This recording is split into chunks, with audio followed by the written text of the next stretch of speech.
We're extremely excited. Our principal's message this year was keep calm, teach on. I told her we can't do that. We're too excited to keep calm. We've had a fabrication lab essentially since the school opened.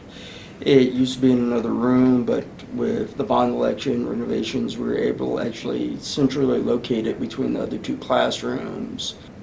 Just the fact that we have a larger room with everything, almost everything, same room, it's been huge. A big infusion from STEM monies with the bond, we were able to get more and more of digital fabrication equipment.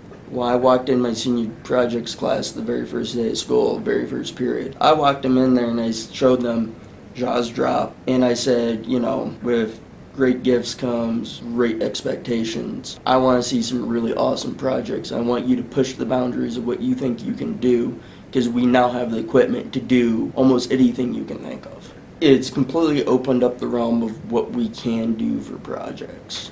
I have a student that wants to build a quadcopter. Not get a kit, but he wants to build a quadcopter and fabricate a lot of the parts. I have several architecture students in there that are going to be doing using the lab to create architectural models of their ideas and concepts. When you're dealing with digital fabrication equipment, the amount of standards it hits inside our content area but outside of our content area is huge. You can't make something with a laser or 3D printer without having a fundamental background in math.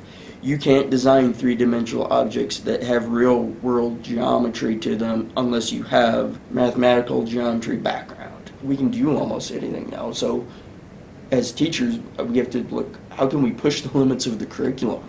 What can we do to take what we're doing to the next level and take students to the next level? I fully believe within the next 5 years I'm going to have some kid graduate and be the next Bill Gates, the next Steve Jobs that's going to go out there and while he's in college create a multi-million-dollar business because he has the ability and the tool set and the forward-thinkingness to be able to do that. We're preparing students for careers and majors that don't exist yet.